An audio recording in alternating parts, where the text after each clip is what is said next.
Jerome Powell, who you've been pressuring to lower interest rates, he's facing accusations of lying to Congress, which is a potential crime about the opulent. Then he should resign immediately. We should get somebody in there that's going to lower interest rates. Do you want congressional Why don't Republicans you to call look for into his resignation? Do you want congressional Republicans to investigate and pursue Okay and with punish? me. I think he's terrible. I think, look, we're paying, I call him Too Late. T-O-O, Too Late, like Too Tall Jones for the Dallas Cowboys, right? Too late. He's always late. But he wasn't late with Biden before the election. He was cutting him like crazy. It didn't help too much, did it? But he was cutting him like crazy before the election with Kamala and Biden. He was trying to get them in, I guess. I don't know. He was recommended by somebody that worked for me. I like you better. If I could ask the Attorney General a question too, President. Sure. Your memo and release yesterday on Jeffrey Epstein, it left some lingering mysteries. One of the biggest ones is whether he ever worked for an American or foreign intelligence agency. The former Labor Secretary, who was Miami U.S. Attorney Alex Costa, he allegedly said that he did work for an intelligence agency. So could you resolve whether or not he did? And also, could you say why there was a minute missing from the jailhouse tape on the night of the stabbing? Yeah, sure. If Hey, I Pam, could, could I just interrupt for Sure. 1 second? Are you still talking about Jeffrey Epstein? This guy's been talked about for years. You're asking, we have Texas, we have this, we have all of the things. And are people still talking about this guy, this creep? That is unbelievable. Do you want to waste the time, and do you feel like answering? I don't mind answering. I mean, I can't believe you're asking a question on Epstein at a time like this, where we're having some of the greatest success and also tragedy with what happened in Texas. It just seems like a desecration, but you go ahead. Sure. First, to back up on that, in February, I did an interview on Fox, and it's been getting a lot of attention because I said, I was asked a question about the client list, and my response was, it's sitting on my desk to be reviewed, meaning the file along with the JFK, MLK files as well. That's what I meant by that. Also, to the tens of thousands of video, they turned out to be child porn downloaded by that disgusting Jeffrey Epstein. Child porn is what they were. Never going to be released, never going to see the light of day. To him being an agent, I have no knowledge about that. We can get back to you on that. And the minute missing from the video, we released the video showing definitively, the video was not conclusive, but the evidence prior to it was showing he committed suicide. And what was on that, there was a minute that was off the counter. And what we learned from Bureau of Prisons was every night, they redo that video. It's old, from like 1999. So every night the video is reset, and every night should have the same minute missing. So we're looking for that video to release that as well, showing that a minute is missing every night. And that's it on Epstein. Mr. President, on the tariffs again, on August 1st, you've said is the deadline. What incentives do countries have to negotiate? It seems that deadline keeps moving. It was April 2nd, now it's... We didn't move, no. It's always been August 1st, that's when we're paying. And a statement was put out today, and I put it out just to make it clear. It wasn't a change, it was August 1st. We don't change very much, you know. Every time we put out a statement, they say, he made a change. I didn't make a change. A clarification, maybe. No, August 1st they pay. And everybody pays, everybody has to pay, and the incentive is that they have the right to deal in the United States. If they don't want to, they don't have to pay, and they don't have to deal here. But if they want to buy and make a lot of money and sell in the United States, they have to do that. You know, if you go back and look at some of the good presidents, our country was the wealthiest, proportionately the wealthiest, from 1870 to 1913. It was an all-tariff country. We didn't have income tax. That came in in 1913. We had tariffs. And we had so much money we didn't know what to do with it. We had, we had a couple of presidents that were very, very strong. McKinley, I guess, more than anybody, but he was the tariff king, but he was very, very strong. It's sort of sad. He made a fortune for this country, became very rich, and then Teddy Roosevelt went out and vice president, and he spent the money. And they said Roosevelt was a great president. And let's say he was a great president, but the money was paid by McKinley with tariffs. Tariffs are charged by other countries at levels that are ridiculous. And you know, I call those other countries, and every one of them is willing to give us everything now, by the way, just so you know. Sir, we'll charge you no tariffs, nothing. We'll give you everything. We'll give you access to our markets. We'll give you everything. Is that a correct statement, Scott? Yes, sir. Howard, would you say that's a correct statement? Exactly correct. It's like they just don't, because they're very spoiled, because for years they ripped us off and we didn't have a president that understood it, or Secretary of Treasury or Secretary of a lot of different secretaries are involved, but certainly Commerce Secretary was, you know, not doing their job. I don't know about Kelly, she's small business. We'll keep it that way, okay? Her small business is bigger than almost all big businesses when you add it all up. But no, they are very respectful of our country. But the incentive is that they have the right to do business with us. Without that, they don't have the right to do business. And that would be okay too. And will there be a flurry of deals? Will we hear in the next 24 hours? Will we hear a flurry of deals? Yeah, we have a lot of them going out. But the deals are mostly my deal to them. We're picking a number that's low. We don't want to hurt them. And fair. We're picking a number that's lower than, in most cases, lower than what they charged us. But it's amazing when you've paid all this money for years and they get one president that's a little bit different and a little tougher on this subject, and they're willing to drop everything they've been charging us for years and years. I mean, we have countries going, we will have you don't have to pay any tariff to come in and do business. They're giving us total access to their countries. They gave us no access to the country. They say, well, you cannot go into our country. Okay, good. Now it's, we will give you total access and you don't have to pay any tariffs. But please don't charge us tariffs. And we don't like that deal. So the letters I send out are, we have made some deals. We can make a lot more deals. It's just too time consuming. It just makes it more complicated. And we can do things over the years too. You know, we're not hard line. But it's about time the United States of America started collecting money from countries that were ripping us off and laughing behind our back at how stupid we were. Okay? Thank you. Mr. President, on the tariff issue, so you've talked about India coming, but then a couple days ago you issued a new tariff threat to members of the BRICS countries for if they aligned with anti-American policies. 10% charge. That would be India, Brazil, That's Russia, right, they have South to pay Africa. 10% if they're in BRICS. Because Right. BRICS was set up to hurt us. BRICS was set up to degenerate our dollar and take our dollar as the standard, take it off as the standard. And that's okay if they want to play that game, but I can play that game too. So anybody that's in BRICS is getting a 10% charge. Is that immediate, sir, or Yeah, is that pretty soon. if they engage in some behavior? Well, if they're a member of BRICS, they're going to have to pay 10% tariff just for that one thing. And they won't be a member long. I thought BRICS was, you know, I said this about a year ago, and it largely broke up.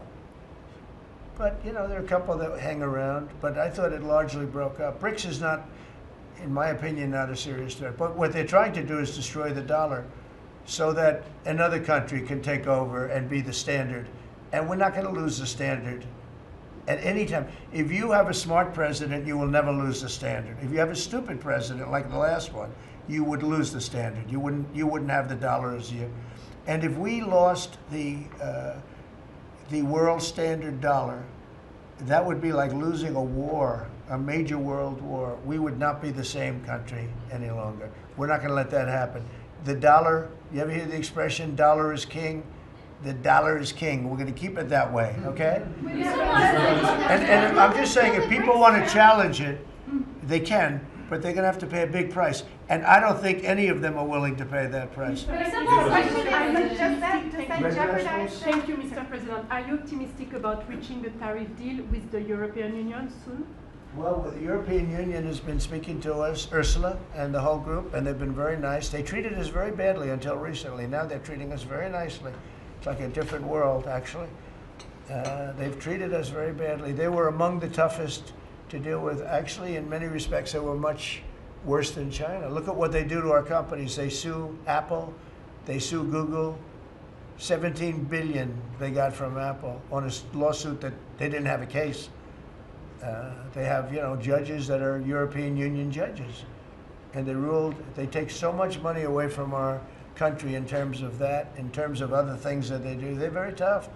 But now they're being very nice to us, and we'll see what happens. We're probably 2 days off from sending them a letter. We are talking to them. I just want you to know, a letter means a deal. A lot of people say, we got 200 countries. We can't meet with 200 countries. We have a few trusted people that know what they're doing, that are doing a good job, but you can't do it. You have to do it in a more general way, but it's a very good way. It's a better way. It's a more powerful way. And we sent them a letter. You read the letter. I think it was well crafted. And mostly it's just a little number in there. You'll pay 25%, 35%. We have some at 60, 70. Those are ones with massive, where we have massive trade deficits because they've treated us very badly. But I would say in every case, I'm treating them better than they treated us over the years. Don't you agree with that? I do. I could have done much. I could have been much harsher. I don't want to do that. We want to have relationships, but in every case, they treated us far worse than I'm treating them. I'm treating them very good. I could go higher with the tariffs, but I don't want to hurt them. That's why when you just read it, you come up with the number. It's so incredible that prices are actually going down. Just so you know, when I got in, everyone said, "Oh, eggs are going through the roof." That was the first. I was in for about 4 days, and they started screaming at me about eggs. They said, "That's Biden's problem." I didn't know about eggs, but eggs went up about 5 times. You did a fantastic job, and we ended up shortly getting. In fact, for Easter, they said, "Go out and buy plastic eggs. You can't use real eggs." Well, we bought 200,000 eggs for the White House for the Easter egg hunt that we have at the White House, and there were eggs. We had the price down, and now the price is lower than it was before. We did a good job with eggs, but we did a good job with groceries. Our prices are down in this country. A big part of it's oil. The oil, you had a couple of places last week. You had $1.99 for oil, for gasoline. Nobody thought they'd see that. I want to get it lower if I can, but we've done a good job. You've done a very good job. Do you want to say a couple of words about that, you and Chris, about what's happening with energy? Well, absolutely, but I would say on the pricing side, President Trump, the fact that you've endorsed and supported a policy of energy dominance, that sends a signal to the market that we're going to have more supply. You talked during the campaign about inflation being a country buster. You've broken the back of inflation. In 6 months, among all the other things you've accomplished. We have no inflation. And we've got, heading into the 4th of July, these were the lowest gas prices at the pump in 4 years. And again, for Americans, this is like hundreds of billions of dollars that stay in their pockets because we lowered the price of gas at the pump. And when we lower the price of energy, it lowers the price of food. It lowers the price of the clothes you wear. It's the biggest thing. It's the biggest thing. It's like a big tax cut. When you get energy down, every 50 cents is like a massive tax cut, and we've gotten it down much below that. We had great energy, great low prices, everything else. When the election turned over, I'm trying to be nice about it. It turned over, shockingly, but nevertheless it happened.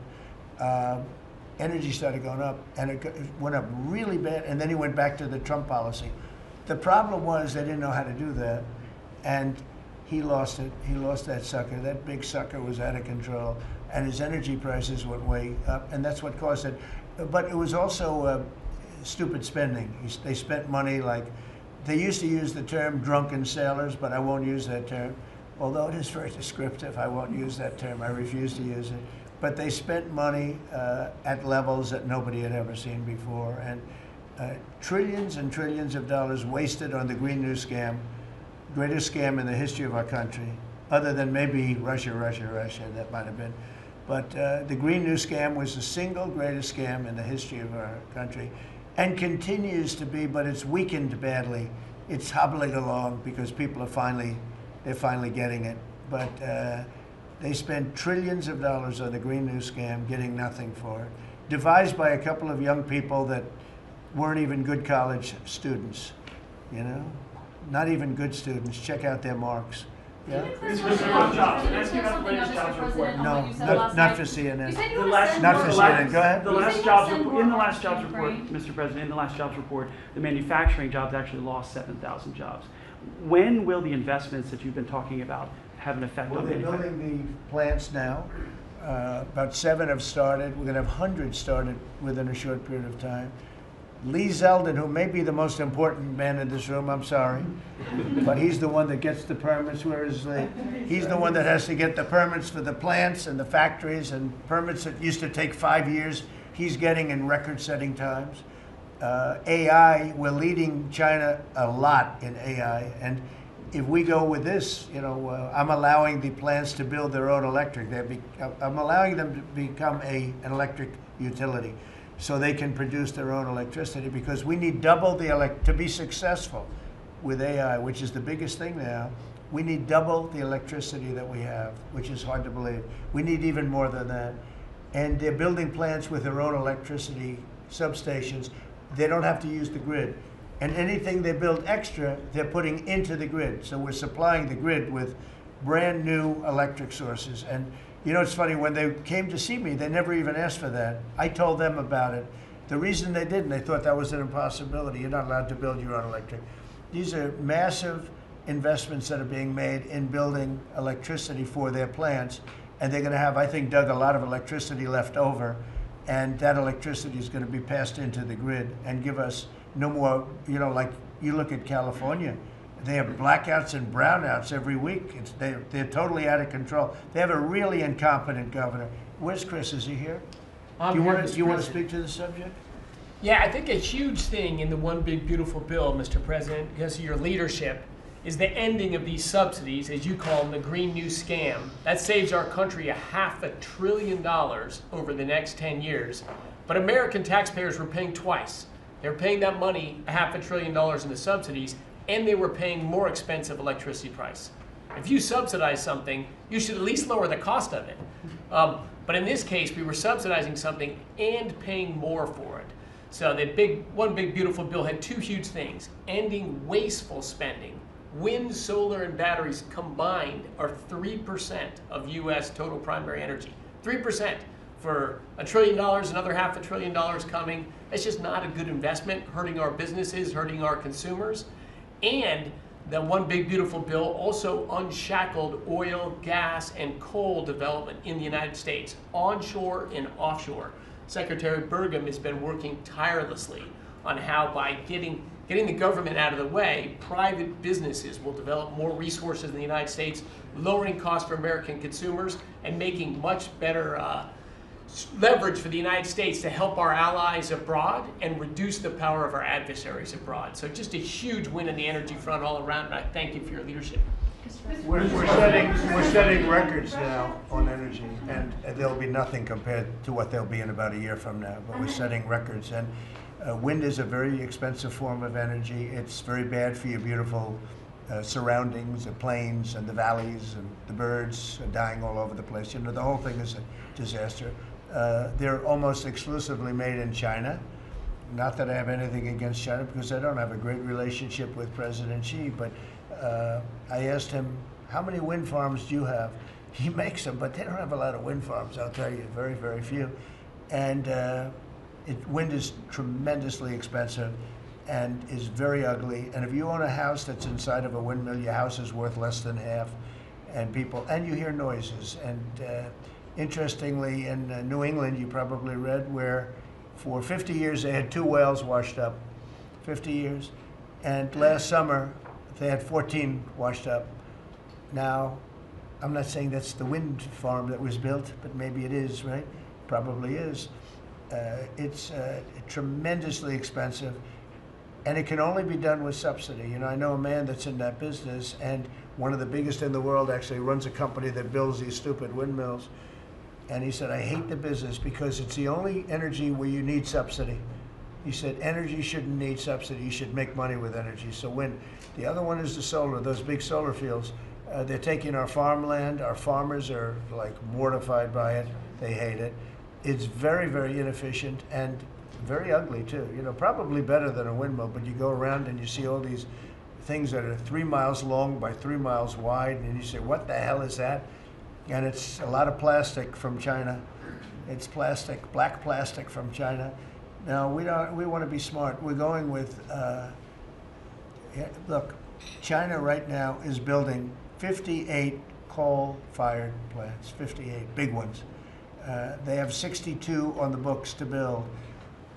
We've reintroduced clean, beautiful coal, because you know you can do a lot with coal now. Clean, beautiful coal, and natural gas, and all of the other things that we have. But we don't want wind, and we don't want solar, because they're a blight on our country. They hurt our country very badly, and smart countries don't use it. Solar sounds good, I will say, and I like, on occasion, you'll see a roof which is made as solar brick, but it's a smaller use. We need the kind of thing that's going to fire up our plants, and it's not going to be wind, you know, that is very intermittent, as you probably know.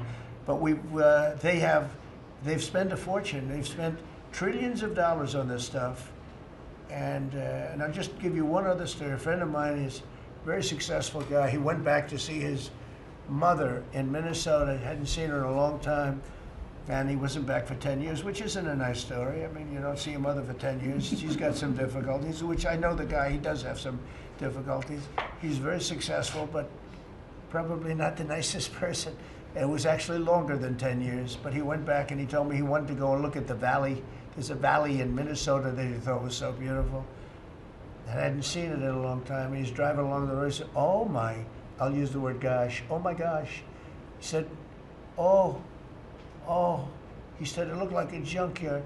You had 159 windmills. They were all over the place. Some were old, some were newer, different companies, different shapes, different sizes, different colors. Many of them were terminated.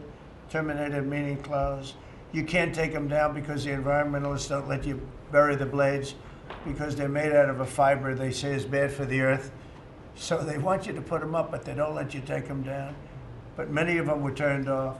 He said it looked like a junkyard. Go to Palm Springs, California, and take a look at that pile of junk. And you go into a wealthy neighborhood. Before you get there, you have to ride through hundreds of windmills that are, most of them are turned off. They're rotting, they're rusting, they're 30 years old, 20 years old, and they have a very short life. You know, those windmills have a very short life, especially the ones that are in the nice salty Atlantic Ocean and Pacific Ocean, where the salt just gets under that steel and decimates it.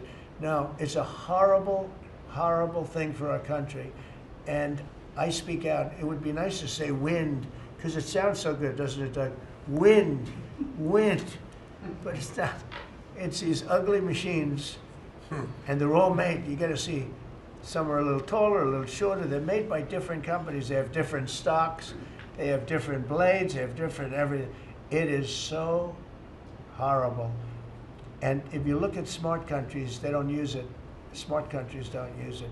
And we're now a smart country. We're not we're a brilliant country. We're not smart, we're brilliant now. We're gonna be a brilliant country. We have to be, because we have to catch up for some really stupid people that did a bad job. Yes, Brian? Yes, Mr. President, I've got a quick comments and feedback as a native Texan, someone that I grew up bringing my kids to a camp very near the affected camp now. Thank you on behalf of Texas. I've gotten hundreds of messages that want to thank. If you're in the cabinet room, you can tell the president and his team on behalf of Texans, thank you so much for the quick response and the loving, the hugs. I saw that you gave. Two quick questions. I saw a Palestinian senator. His name is Schumer. He's a great Palestinian. No, he's a Palestinian. He's become a Palestinian. He's abandoned the Jews. But I saw him say, it's Trump's fault. Yeah, that's right. It's Trump's fault. He was actually, do you ever see John Lovitz, The Liar? Where he goes, yeah, I went to Harvard, that's right. This was Schumer. He goes, yeah, it's Trump's fault, that's right, it's Trump. I actually saw that stupid guy try and blame it on me, and I said, man, that's a tough one to take. But his career is limited, because I hear AOC is going to beat him, and she's no bargain either, by the way. Go ahead. Well, I would just say that's an example of an America First team effort to get this country back. So that's what America First looks like for the viewers watching us at home. My two questions. Looks like we have a rogue judge, an Obama-backed rogue judge that is attempting to block the funding to Planned Parenthood, which the big, beautiful bill cuts off the funding to Planned Parenthood. Any plans to challenge that? Go ahead. Absolutely. Yes, I we're on figured it. you would say. We're on it. And I texted, I believe, I talked to yesterday Secretary Lutnick and Secretary Besson. I reached out to you to let you know that we were on it in the big, beautiful bill. Wonderful. And then my I second... let her handle that question. You notice? I said, go ahead, handle that question. I'll toss it to her. Then my second question was Secretary Rollins. You did an amazing press conference today in front of the Department of Agriculture. You talked about the Farm Act and the need to get China out of our country, owning farmland. For the viewers at home that might have missed that, can you recap what that means to national security to make sure we can grow our own food?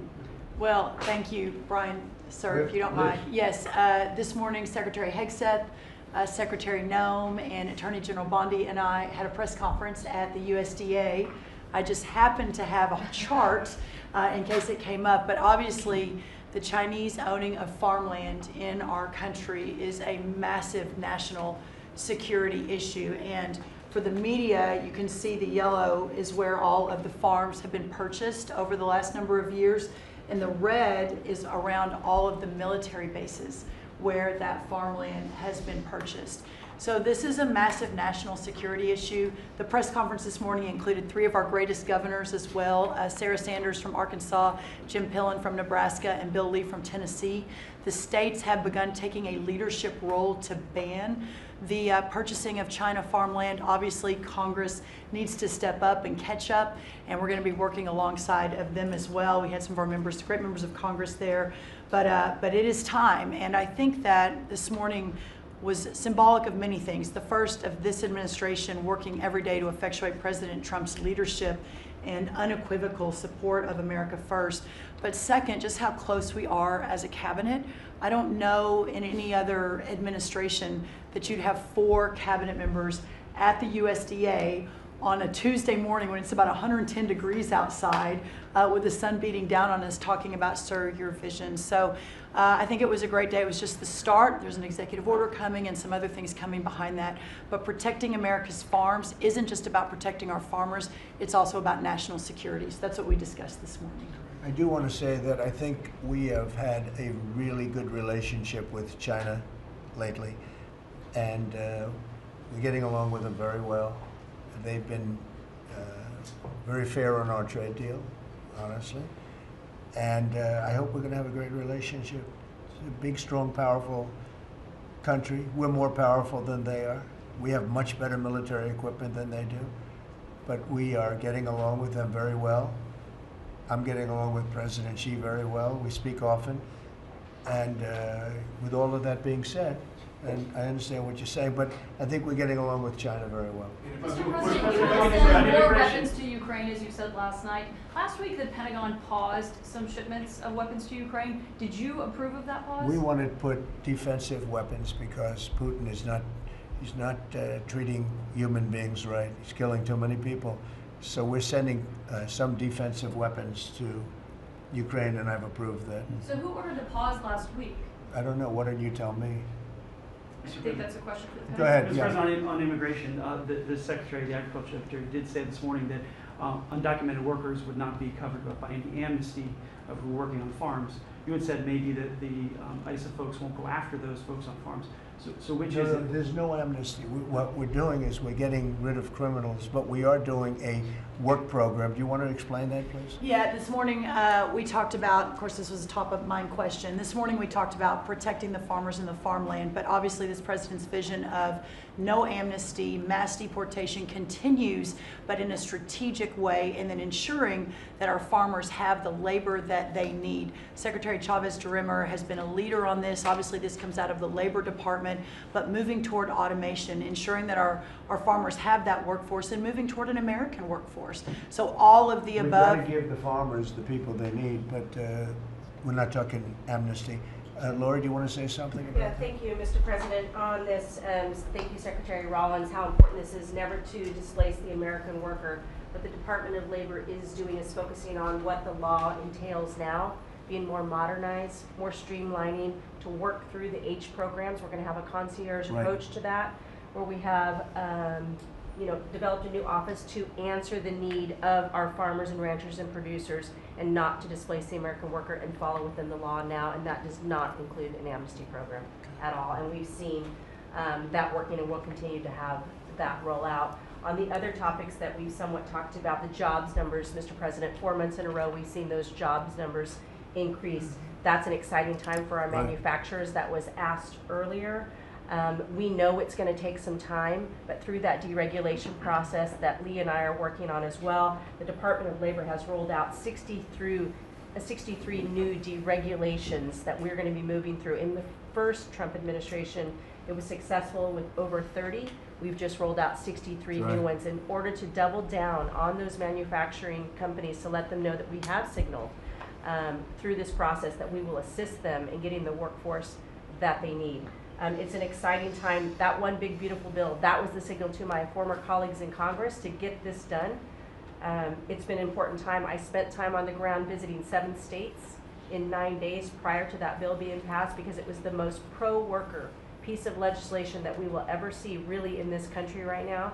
No tax on tips, no tax on overtime, no tax on Social Security. That matters to the American worker, because we don't want to take their money and give it back. We want them to keep more of their hard-earned dollars in their pockets currently, and that's what they're excited about. And as I move forward with these tariff talks, I heard a company, orthopedic company in Indiana, say to me, for the first time since you have taken office, Mr. President, their increase in their bottom line by 8% since these tariff talks have happened. Not one company has said the president is not doing a good job. These tariff talks are working. They're feeling it on the ground. The media has told a false story because what's happening on the ground is positive, and that's what we're seeing with these jobs numbers. So I really, through the Department of Labor, to come in behind all the secretaries and build this workforce is going to be key to the American worker. So thank you for what everybody did this last week. The One Big Beautiful Bill is a doubling down of this, and we're going to see these workers start to grow. And that apprenticeship program is going to be working. That's we'll right. have that It's gonna million be apprentices across the country. We, you know, as you know, we're building plants all over the country now, which you weren't building any plants 4 years ago. You weren't building anything. But those plants, when they open up, it's going to be, you'll see numbers like you haven't seen ever. I don't think in history you'll never see numbers like what we're going to see in the very near future. Many of them are building the plants. Some are just starting right now. You know, it's a brand new administration. But, and they wouldn't be here except for 2 things. November 5th, the election, and the tariffs. And frankly, I guess the election was more important because of the tariffs. I mean, another person wouldn't have done this. But they're coming in because of the tariffs. They have to, they're not going to pay 25, 30, 40, 50%, 70, and 100%. And we'll be announcing something very soon on pharmaceuticals. We're going to give people about a year and a half to come in, and after that they're going to be tariffed if they have to bring the pharmaceuticals into the country, the drugs and other things into the country. They're going to be tariffed at a very, very high rate, like 200%.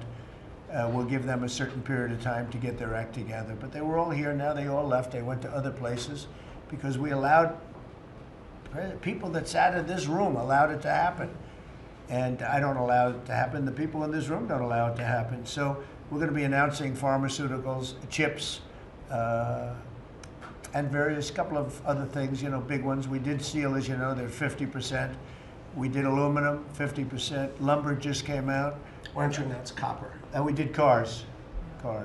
And now, today we're doing copper. Copper and lumber. What would that tariff be on? The sectional tariff? I believe the tariff on copper, we're going to make it 50%. 50%. Any breakthroughs in See, I'm glad he Gaza? didn't question it. Just Any sort of said, I sort of thought, what would that be? Just a quick one. I didn't have much time, but he agreed with me. That's why he's ours. Right? Any breakthroughs on Gaza with the Prime Minister, and there's reports that you're meeting with Netanyahu again tonight. Is that accurate? I am. He's going to come over again tonight. We're talking about Gaza, mostly Gaza right now. It's he's been very unfairly treated. I think what they've done to him in Israel is very unfair, having to do with this trial. I think, you know, he's a wartime prime minister, had an unbelievable outcome, and I think he's been treated very unfairly. But he's coming over later. We're going to be talking about, I would say, almost exclusively Gaza. We got to get that solved. Gaza is a tragic. It's a tragedy. It's a tragedy. And he wants to get it solved, and I want to get it solved, and I think the other side wants to get it solved. Steve, could you talk on that, please? We're in proximity talks now, and we had 4 issues, and now we're down to 1 after 2 days of proximity talks. So we are hopeful that by the end of this week, we will have an agreement that will bring us into a 60-day ceasefire. 10 live hostages will be released. 9 deceased will be released. We're meeting at the President's direction with all the hostage families to let them know. And we think that this will lead to a lasting peace in Gaza. And you're doing a good job. It's a tough one. It's a tough one. A lot of hate, you know. It's called long-term hate. But we think we're going to have it solved pretty soon, hopefully with a real solution, a solution that's going to be holding up. And can I follow up? This is, I think, the first cabinet meeting since Elon Musk has not been a special government employee, not here anymore. He's now saying he's going to create a third political party. Are you worried about the impact that that could have? No, I think it'll help us. It'll probably help. Third parties have always been good for me. I don't know about Republicans, but for me. Are you second guessing any of the cuts that Doge made? Since you No, described him as no. off Look, the rails look. the other day? We cut hundreds of billions of dollars with Doge. We could have done it differently. I would have done it differently a little bit, maybe, but it was something that we saved a lot of money. You can always second guess. I guess some of the people in this room maybe would have done it slightly differently, and some would have done it exactly the way it was done. But it was dramatic, and it was important, and we found a lot of things like billions of dollars given to people for environmental protection, where they had $100 in the account, like in Atlanta, Stacy. And then you had another one with 20 billion here, and 20 billion here, and 2 billion here, and 15 billion. And Lee, you might want to mention just a couple of those things. We really got because of Doge. At the Trump EPA, the one big beautiful bill was filled with many big beautiful wins for the taxpayer. It delivered a sledgehammer to the Green New Scam. Billions of dollars rescinded. So it's a big deal for the American taxpayer who sees money go through pass-throughs that are filled with self-dealing and conflicts of interest. They see unqualified recipients. They see reduced agency oversight, and they want accountability with their tax dollars, and they got it. So in the example of the Stacey Abrams connected NGO, they received $100 in 2023. They got $2 billion in 2024. They had to complete training on how to develop a budget that was put into their grant agreement. They, out of nowhere, started paying a CEO $800,000, a COO $450,000, 22 people making over 150 grand. Out of nowhere, this is tax dollars. So money go through pass-throughs, through other pass-throughs, through other pass-throughs, and we lose oversight over it. And you see that it's going to former Biden officials, it's going to former Obama officials, it's going to Democratic donors. And we're not here saying we want to take money from a left-wing NGO and give it to a right-wing NGO. We want to give it back to the taxpayer. This is about us being good stewards of American tax dollars without any apology or regret. That's why President Trump was elected last November, because there are a whole lot of people who maybe they hadn't voted Republican in a long time. Maybe they didn't even vote for President Trump the first time around in 2016, but they're regretting that vote from 2016 and they were making it right in 2024. So the one big beautiful bill gave us the tools to rescind billions of dollars more. We're seeing hundreds of thousands of dollars that'll get wasted per electric vehicle as an example of this money that was going through it. They gave $50 million to a group called Climate Justice Alliance. They say that climate justice runs through a free Palestine. The Biden EPA gave $50 million to a group that says that climate justice runs through a free Palestine. We say that if you're going to spend $1 in the name of remediating an environmental issue, then spend $1 on remediating an environmental issue. We say that we can protect the environment and grow the economy. We want to help grow more baseload power in this country. So why is it that it took this long for this team to get assembled, to be able to fix the mess that we inherited? But gosh, we love showing up at our jobs every single day, first thing in the morning, because all day long we get things done for the American taxpayer. And Congress did its part last week by passing one big beautiful bill to deliver this accountability and to cut off the Green New Scam. So maybe it's a bad day for Stacey Abrams. Maybe it's a bad day for all those well-connected Democrats getting paid off. But you know what? God bless America. Because at the end of the day, President Trump is here, J.D. Vance is here, and the greatest cabinet ever assembled to deliver that much needed and highly demanded accountability. That was a very good answer.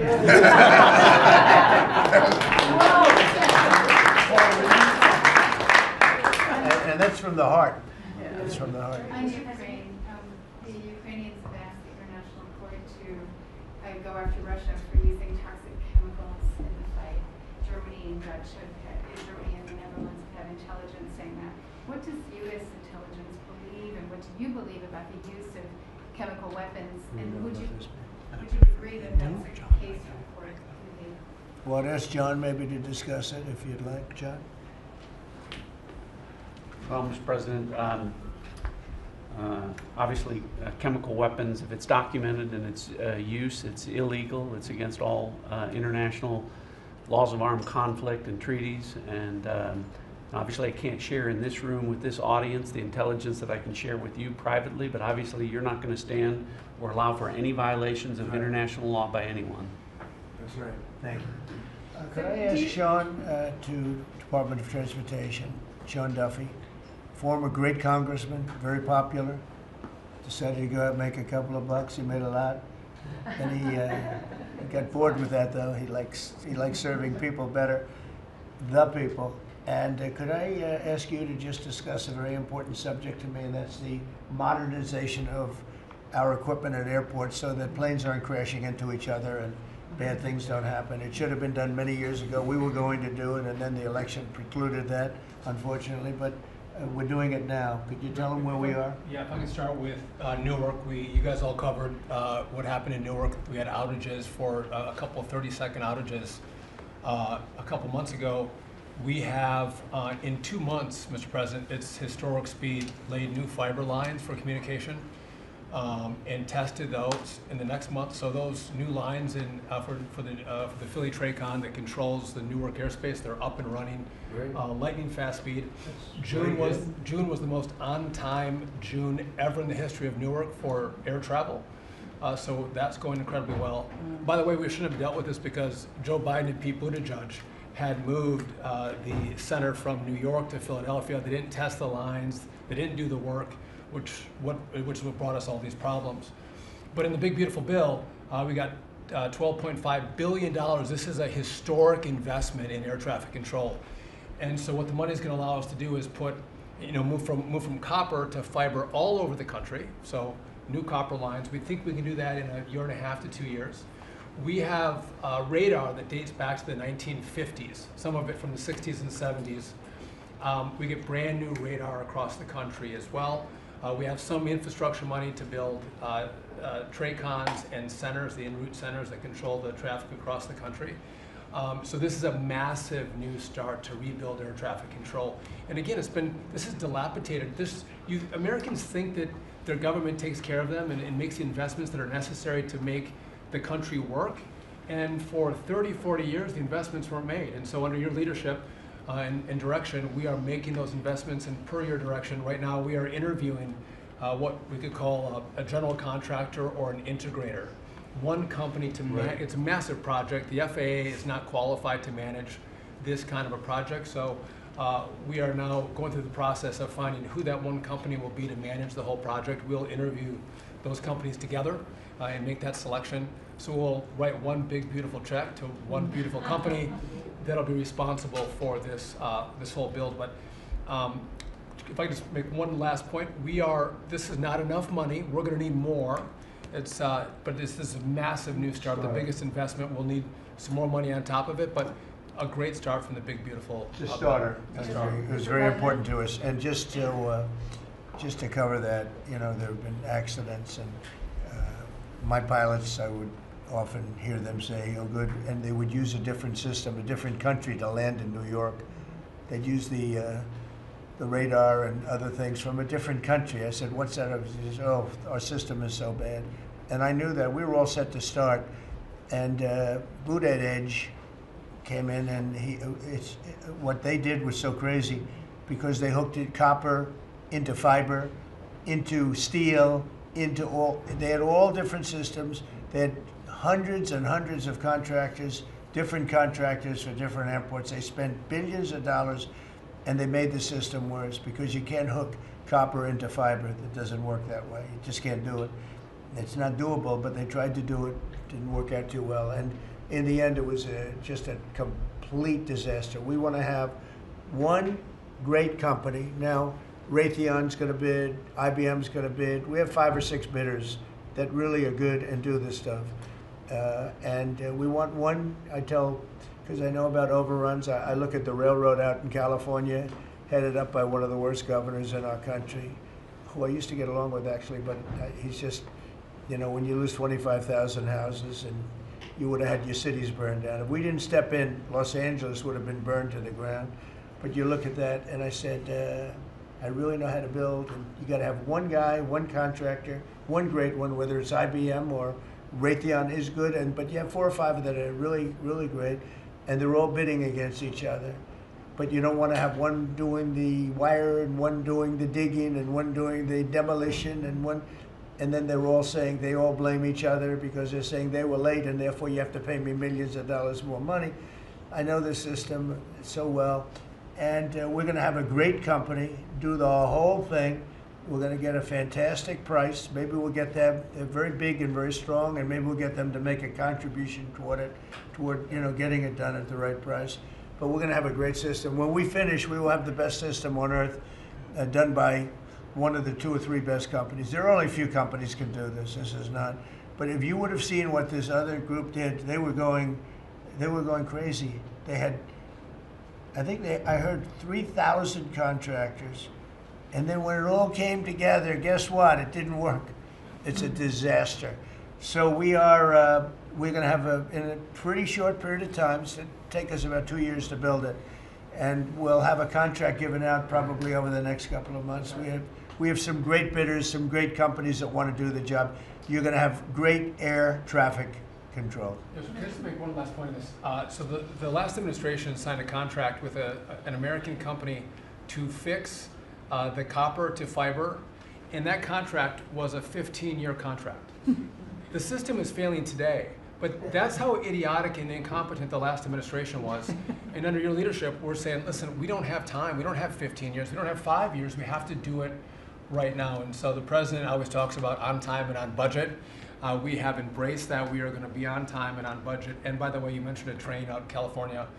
Stay tuned for probably give us 5 days and you'll have an answer on what's going to happen with the $4 billion that we potentially have invested on a train that's going to go nowhere. It's going to be $120 billion that'll never connect San Francisco to LA. Again, the last administration wasted so much money on projects that never work. If you're going to have high-speed rail, you're going to invest billions, we should actually have high-speed rail in America, not boondoggles that fund political friends and allies and family members. They have from San Francisco, inside of San Francisco to inside of Los Angeles. Should have never been built because airplanes do it better. And you could drive it. You could drive it. No problem with driving it. The roads aren't even crowded. So they were going to do this. Somebody's idea. Somebody got paid off a lot of money and they started it. It was going to cost a very small amount of money. And it ended up costing literally hundreds of times what the original. And now what they did is they said, well, going into the city is too big a deal. So we'll leave it 25 miles short of the city. So now they're leaving it. They're not going to finish it, really. It's not the same project. So now they're leaving it outside of San Francisco and outside, short of each. They just want to get it done, and I've never seen cost overruns. You know, if you have a cost overrun of 10%, you should be ashamed of yourself. 20%, you should not do any more jobs. This is a cost overrun of 2,000%, something like that. It's unlimited, and it's not finished. And maybe it will never get finished. And I told Sean, look at it from every standard, but we don't want to, you know, we have federal money going into that, and it's like throwing it out the window. So whatever you can do to stop it. $15 billion and not one track has been laid. $15 billion and we're 16 years into the project, not one track. Mr. President, on New York, you're the most prominent Republican in the country from the city. What do you want to... Anywhere else? Well,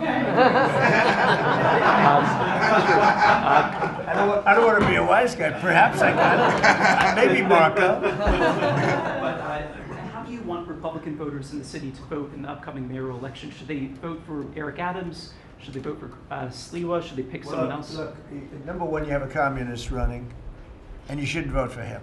He's a disaster. He's leading. He's got the Democrat nomination because that shows you where the Democrats have gone.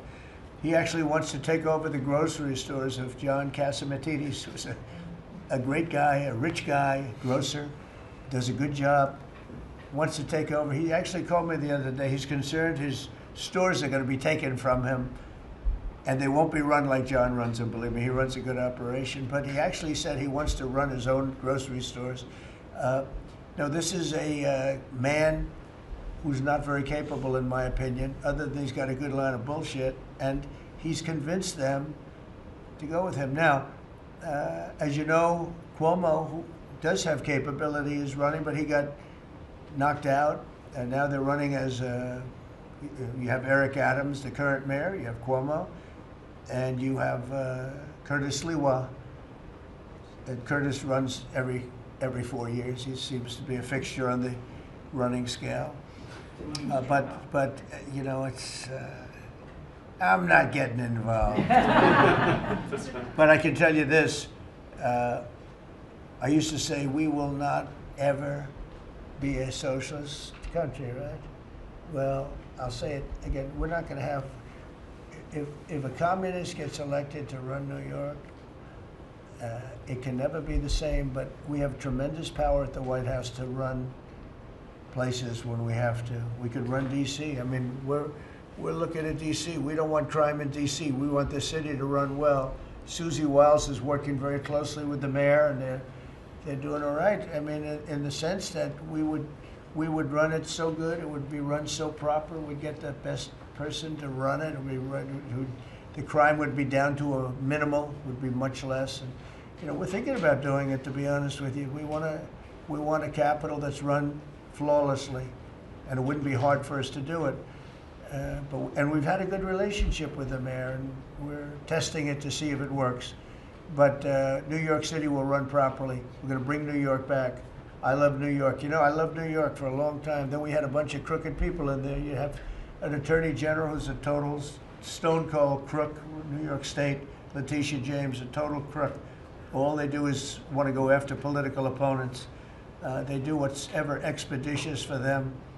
She's the one that took out Cuomo because she wanted to run for governor, and then she ended up getting 1% of the vote. She polled at 1%. She dropped out, went back to attorney general.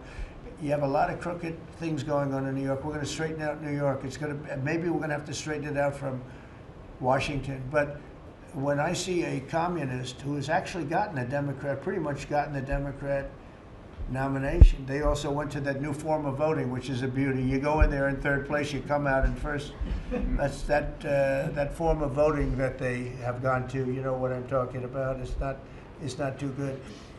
We're going to do something for New York. I can't tell you what yet, but we're going to make New York great again. Also, we're going to make it great again with the country. What we've done in this country in the last 6 months, nobody has ever seen it. And I told the story, the King of Saudi Arabia, I was over there. They gave us $5.1 trillion between Saudi Arabia and UAE, Qatar.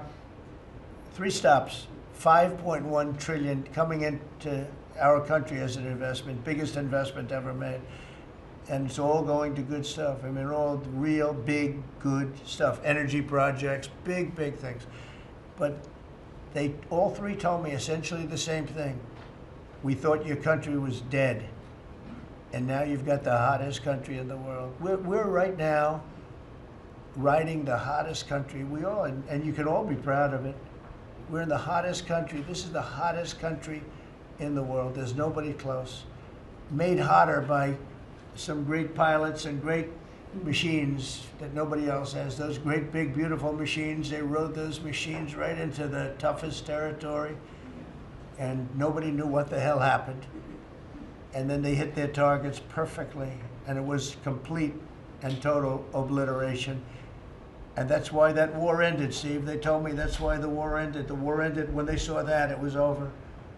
And we're very proud of it. But we have the hottest country in the world right now, from a country that was close to dead. And if I didn't win, if you would have had the other person win, we all know who she is, whether it was she or Biden. They're the same. He may have been more competent than her, and that's hard to believe, right? But if you had that ideology in, I don't believe you would have had a country anymore. I think you would have had a country that was broken up. But we had a dead country, now we have the hottest country in the world, and everybody knows it, and everybody said it. Mr. Vice President, do you have anything to say? Well, thank you, Mr. President. I just want to say that I'm very proud of the whole team.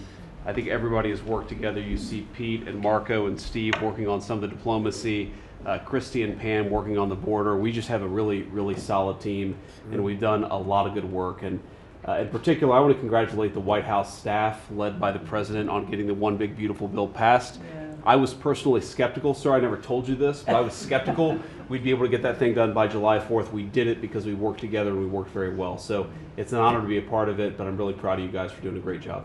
The beautiful thing about it, it had something for everyone. That's right. Most people said it had to be broken into 7 bills. It's so big. The problem was that some of those 7 have nothing for anyone, but they had to be done for the country. You know, sometimes you have to do things for the country that aren't necessarily popular. We had a couple of them, and that wouldn't have worked. So the One Big Beautiful Bill, many people said it could never be approved. Too big, too everything. There's too much. But it had something very big and very important for everyone, and it's great for the country. And remember, the Democrats have come up with a false narrative, you know, just whatever. It's just a line that they send to everybody and that they print. I think in the case of this, it's death, death. Everyone's going to die. I heard that. Everyone's going to do just the opposite. Everyone's going to live. What we're doing is saving our country and making it much bigger, better, and stronger than it ever was. I'd like to ask, Marco's been doing such a great job. Do you have anything to say? Well, it's just going through a list here, Mr. President, and I think the Vice President's pointed out to the great team you have, and all these achievements that have happened domestically. But you think about it, under your leadership, we prevented and ended a war between India and Pakistan. NATO's now at 5% for the first time ever, the highest numbers ever. A peace deal between the Democratic Republic of Congo and Rwanda. A 12-day war that ended with an American operation that we're the only country in the world that could have done. Hopefully, pretty soon, a peace deal between Azerbaijan and Armenia. The entire Middle East and the infrastructure of it has the potential now to change because of Syria and Lebanon, and it hasn't even been 6 months. Sure. It hasn't even been 6 months, so it's a great testament to your leadership in this. Well, thank you very much, and you've done a fantastic job. Could I just ask Linda, she's involved in so much, she's so talented and so good, and she's working on a couple of little things like Harvard, who was given $5.5 billion over a short period of time. We caught him on that one, it's crazy, but you're working on so much, you want to bring education back to the States. How are you doing? Well, absolutely, and thank you for the opportunity. I think on the big, beautiful bill, what we saw, you know, was school choice, you know, that's finally on a national basis at the state level, but there are opportunities now for scholarships, more and more of them for kids who are in failing schools. This is going to be a big turnaround. I think one of the biggest accomplishments we had over the past week was the University of Pennsylvania with the Title IX ruling that Leah Thomas was stripped of her title. Riley Gaines and Paula Scanlon and other women who have stood, you know, so strong against men and women's sports. And when you put out the, you know, the executive order, I mean, that just solidified it and gave them the opportunity. So those are a couple of really, really big wins, and thank you for that opportunity. And how are you doing with Columbia and Harvard? We're negotiating hard. I think we're getting close to having that happen. It's not wrapped up as fast as I wanted to, but we're getting there. Okay, good. And you've done a fantastic job. Thank you very much. It's been a good team. Yep. You have a great team. Around this table, a lot of people would help with that. That's right. Thank you very much. Maybe just in closing, you know, we spent a lot of time, effort, very little money on this room. This is called the Cabinet Room. It's been here for a long time. And it had some pictures that were not many of them and not very good ones. And I actually spent time in the vaults. The vaults are where we have a lot of great pictures and artwork. and I picked it all myself. I'm very proud of it. That's Andrew Jackson, great Andrew Jackson. That's a gentleman named, and we call him President Polk. He was sort of a real estate guy. He was, people don't realize he was he was a one-termer, but he was a very good president. But, and I'm not sure I should be doing this, he actually gave us the state of California. He was the one. He was the one that so I'm not sure, maybe he won't be there for long. But if you notice, the frame is the exact same size almost as the other one is Andrew Jackson. So that was a part of the reason too, I have to be honest. But Polk was actually a very good president who's got the same frame that I needed, okay? And up here you have the original George Washington right behind the light. And then you have Dwight Eisenhower, who was a very underrated president. He built the interstate system, and he was the toughest president, I guess, until we came along. But I don't mind giving up that crown, because I don't want to be too tough on it, but we want to be humane. But he was the toughest president on immigration. He was very strong at the borders, very, very strong. And sometimes you can be too strong. He was strong at the borders, and during a certain period of time, they were so strong that almost every farmer in California went bankrupt. And we have to remember that. We have to work together, and we have to remember that. But he was a very good president, and a very good general, and a very good president, and I thought he deserved a position on this floor. And then you have, this is very exciting to me, he was not a Republican, to put it mildly, but he was, you know, he was a four-termer. He was Franklin Delano Roosevelt. And if you notice, there were a lot of ramps outside. We have ramp, people say it's an unusual place for a ramp. It was because of him. He was wheelchair bound, but he was an amazing man. It's an amazing portrait, and we used to have him in the room, a different portrait, and it was a terrible portrait. It was almost like it was done by a child. And I used to say, you know, I can't believe that he would have approved of that portrait of himself. And I was in the vaults and looking at things. I said, what's that? And we have some great curators here. We have 6 curators at the White House. They have 2 for paintings, they have them for furniture, they have them for different things. I guess cost is no object. Okay, cost is, maybe I'd have 1, but that's all right. But we have 6, and they're very talented, though. And he said, that's a picture of FDR. I said, really? Let me see it. They took off the wrappings, very well preserved. And I said, that's the picture they've been looking for years. That was the picture of Franklin Delano Roosevelt. And I said, oh, wow. And likewise, that fit, see frame-wise, it just doesn't work. It doesn't work if you have, I want to be nice, but it doesn't work if you have a big frame, a little frame, and you, but it's like perfection. I'm a perfectionist. The mirror was down in the vaults also. I said, where is this from? And it's a very old, very storied mirror, beautiful. We put that up. And then over there is Honest Abe Lincoln. And that picture was in his bedroom. And we thought that this would be a very important place because this is where wars are ended. I'm not going to say wars are declared. I'm going to say wars are ended, okay? We'll be positive. And that's the picture of Abe Lincoln from his bedroom, sat in the bedroom for many, many years. That was his favorite picture of himself. And the Lincoln bedroom's very famous. You remember when Bill Clinton had it and he rented it out to people, okay? We don't do that. But it's an incredible room. And we took that picture from his bedroom. That's Abe Lincoln. And then over here you have John Adams, and it's, they were the first occupants of the White House, 1800. And John Quincy Adams, Mrs. Adams, they were the first occupants. So we have them looking at each other, and in between their stare is Abraham Lincoln trying to make peace. And that picture was in a room that I have that was not important, like the cabinet. I gave it up. I said, I have to give it up because that's one of the greatest pictures of the White House.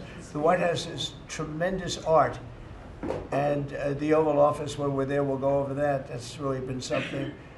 Then we got the drapes, so we got the whole thing. We got new drapes. We got new, wasn't a big expense, very, very small.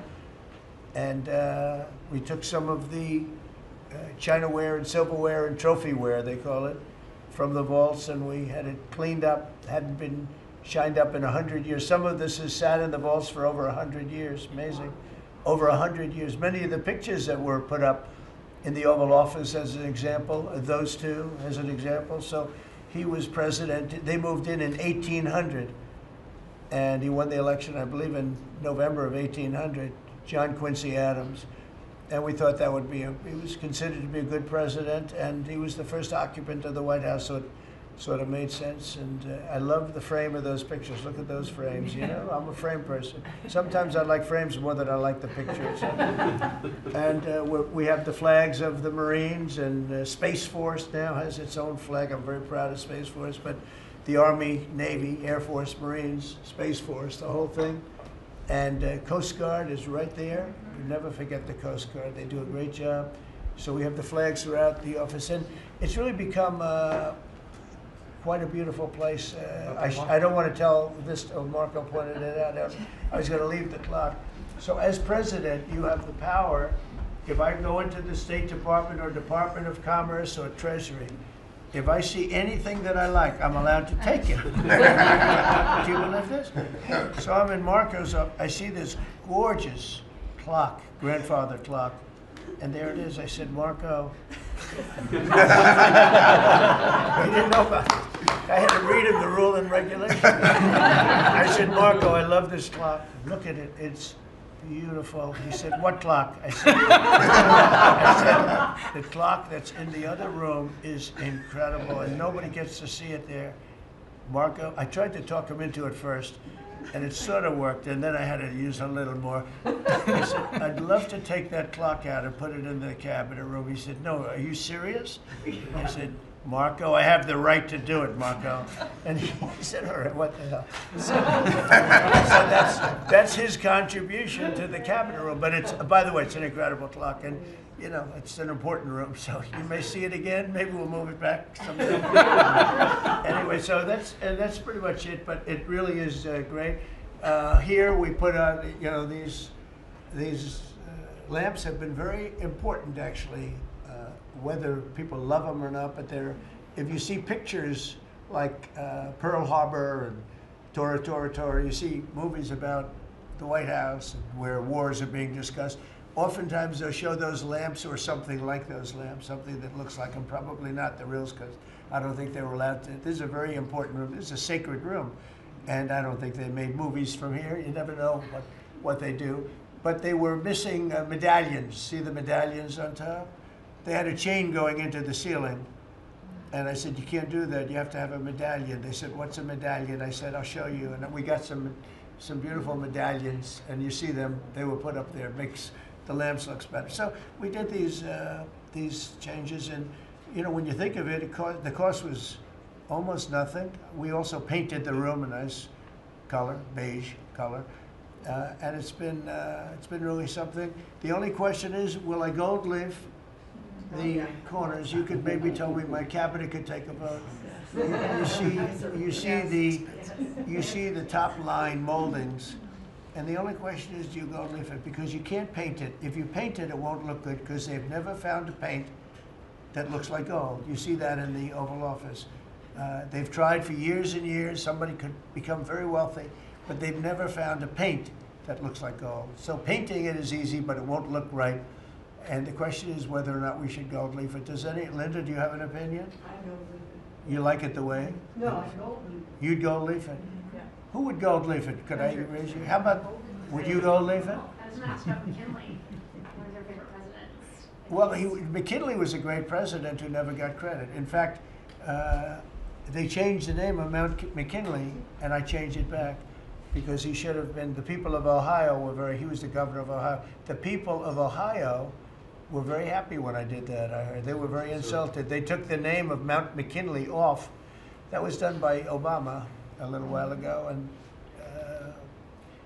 I had to change it back. I changed it back. He actually was a great president. He was a president, he was the tariff, the most, I guess, since me. I think I'm going to outdo him, but he was a tariff president. He believed that other countries should pay for the privilege of coming into our country and taking our jobs and taking our treasure. That's the way he explained it. They took our jobs and they took our treasure, and for that they should pay. And he made them pay, and he built a tremendous fortune. In fact, in 1887, they had the Great Tariff Committee was set up in 1887 because our country had so much money, we didn't know what to do with it. And they set up a committee of, as they called them, elites, a term that we have to change because I think a lot of the people that are elites aren't elite. I think the people that aren't elite are elite, so we're gonna have to maybe switch that around somehow. But they had a committee that was set up to spend the money because it was such a large amount of money at that time. It was nobody had seen anything like it, and it all came in from tariffs, and people didn't pay tax. There was no income tax system. I told you that came back in 1913. That came back and lived well for a while, and then you had the Great Depression, and then later they tried to bring back tariffs, but the whole thing was. This was after the Depression. That was one of the great misconceptions is people like to say, oh, but it was during the, but no, the country had a Great Depression, and then after the Depression, long after it started, they brought back tariffs to see if they could save it, but it took them really 25 years. When you say about 25 years to get out of the Great Depression, a lot of people don't understand that. But I thought it would be interesting for you to get a little view of this room. This is a very important room, very powerful room, great room. And we've done similar, but even beyond this, in the Oval Office. We brought back pictures of some of the great presidents. Many of them were in the vaults for over 100 years. Originals all, beautiful, beautiful things. And rather than sitting in a vault downstairs for 128 years, I thought we should display that, and we did that, I think, in a really good way. We've gotten very high marks, but it's interesting. People walk into that room and they look around the room. They don't even want to talk to me. They could look at it for hours. It's funny, when people come into the Oval Office, it's such an incredible, it's a sacred place.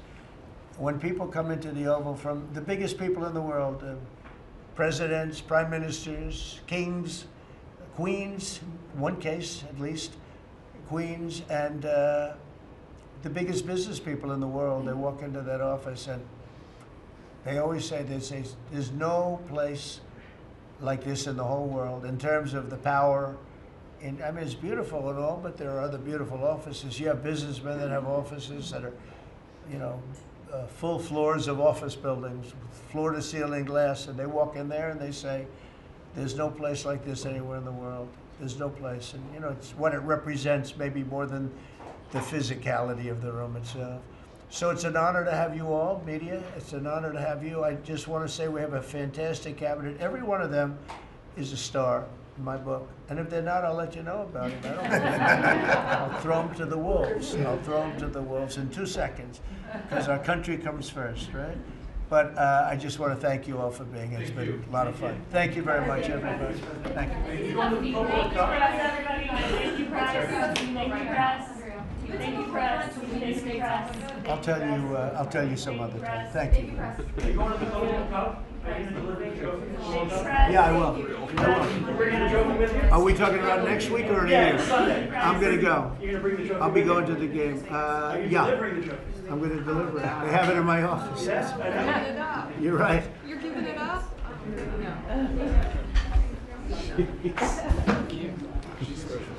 Oh, she's special.